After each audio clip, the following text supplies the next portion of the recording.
going on, Jerome's? So last night, the Super Bowl was the second overtime Super Bowl in NFL history. Also, the first under the new playoff overtime rules, which basically allows both teams to possess the ball no matter what. Now, new playoff overtime rules is from the NFL. Both teams will have the opportunity to possess the ball in overtime in the postseason. I just said that.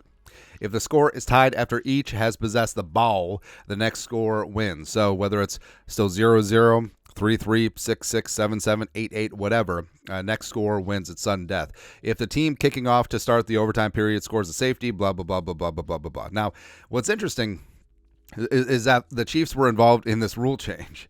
Of course, the Chiefs beating the Buffalo Bills in the playoffs for the 2021 season in a spot where it was a fantastic game. Man, but Josh Allen and company did not touch the football, and the Chiefs and Mahomes marched down and scored a touchdown in overtime, and that was it. And that's the that's the NFL regular season overtime rules, where hey, first touchdown wins, but if it's tied after both teams have possession, 0-0, 3-3, then it becomes sudden death. And just so funny that that's the rule change that the Chiefs benefited from. But eventually, you know what happened. So Kyle Shanahan took the ball first. They kicked a field goal, and then Kansas City came down and stuffed it right in their face for a touchdown. Now, there's a lot of talk about the analytics of take the ball first, take the ball second, and I think since this is literally the first Super Bowl it's been in, like there's not a big track record to go off of. I think that you can make a case for both sides. So if you take the ball first, no, you cannot end the game. But if you march the length of the field, score a touchdown, that puts a lot of pressure on the second team. Now, also, if you take the ball first and then still ends up tied, whether it's 0-0, 3-3, 6-6, 7-7, 8-8, whatever, and then when it gets to sudden death, you get the first possession. And also, the way that the two defenses were playing, if it's a stop and it's 0-0, and Kansas City punts, and all of a sudden it's sudden death, you could have some decent field position to go down and try and kick a field goal, and then Jake Moody is Super Bowl MVP. So I understand that logic. I also understand the logic of taking the ball second. So first team does what they do, right? So if they punt, great. If they score a field goal, you know what you need. If they score a touchdown, you also know what you need. And by going second, well, first off, if you get a stop, you can get good field position. And then basically it's sudden death for you because they didn't score, kick a field goal, you win.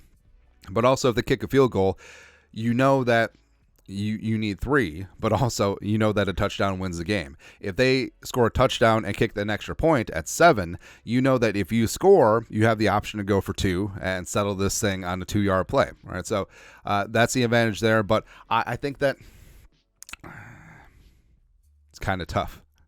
So I like having position and knowing what you need when you possess the football, but also I feel like setting the tone with the first drive as well as having the first possession when it goes to sudden death. I mean, that does have value too, but I don't know. Much smarter people than I have very definitive opinions on it, so I don't know. But either way, loses. I mean, it's got to be rough for Kyle Shanahan, man. And also, all 3 of his Super Bowl losses when he was OC of the Falcons and 2 with the Niners were just because they got away from running the ball.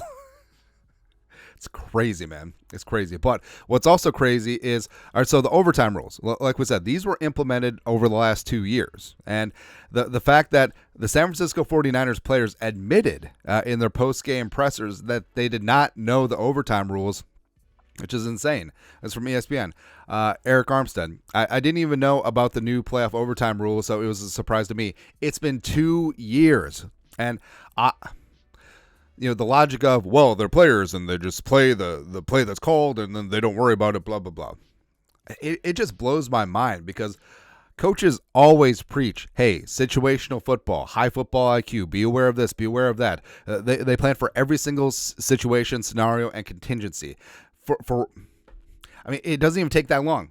So you didn't, over the last 2 years, you never took a couple minutes in a practice or in a meeting and discuss overtime rules and the logic of, hey, or your team captains, calling heads and tails out there for overtime coin toss in the event that happens. Like, they should know the logic behind, hey, if we win the toss, we're taking the ball, or hey, if we win the toss, we're kicking, right? So they need to know that logic. It's absolutely insane, and it 100% is on Kyle Shanahan. Where how does your team not know this? Also, the fact that Niners players saying that they didn't know, and it was not just Armstead, it was several players, and also it harkens back to Donovan McNabb with the Andy Reid tie, and McNabb back in the day not knowing that a game could end in a tie. It's kind of hilarious, man. But I mean, it was several 49ers players. Like Kyle used Czech, who went to freaking Harvard, right? So I assumed you just want the ball because you score a touchdown and win, which is just insane. It's just, again, this is on Kyle Shanahan and the coaching staff. Also, if you're a position coach and like your players on the sideline, like when you win the coin toss and get the ball first, and players are like, all right, let's get a touchdown and let's win. Like, as a position coach who should know the rules, like you're not like actually, or what the hell is Brock Purdy and Kyle Shanahan talking about? Like, did Brock Purdy think that, hey, if we march down and score a touchdown, we win? I feel like that's something that should have come up. Also, Kyle Juszczyk is in those offensive huddles, man. Like, how does so no one in the huddle is saying like, hey, let's go down and score and get a touchdown and set the tone for overtime, as opposed to let's get a touchdown and win. No one discusses that. On the other side, so Drew Tranquil, great Chiefs linebacker, he said this: we had an overtime rules presentation and strategy meeting every week of the playoffs and twice in our Super Bowl prep. So that's the difference between Andy Reid and Kyle Shanahan's presentation. Like, how does the bulk of your team not know the rules for overtime? And hell, maybe Andy Reid does have Donovan McNabb to thank for this, because maybe that scared Andy Reid. Is like, hey, we need to go through every single week and twice in Super Bowl week to make sure that everyone knows overtime rules. And again, these have been the rules for 2 years. 2 freaking years. They've been in the playoffs in both years. I don't understand it, man. I absolutely do not understand it. So, Kyle Shanahan is catching a lot of heat for blowing another double digit point lead in the Super Bowl, getting away from the game plan, not understanding situational football, and the fact that so many of his players and key players were saying that they didn't know the overtime rules. That's just coaching malpractice. That's ridiculous, and that's no.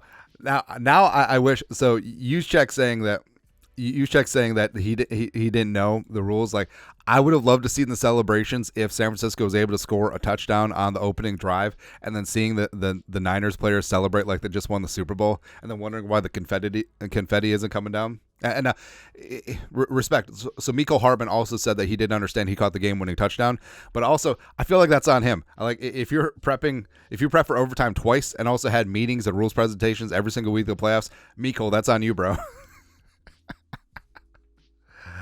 I don't know, man. I don't know. But your thoughts are thoughts. The 49ers didn't know overtime rules? Let us know in the comments section below. Subscribe for daily Vikings takes. Want to support the work? Put a little something in the Venmo. But till next time, Skol, production value.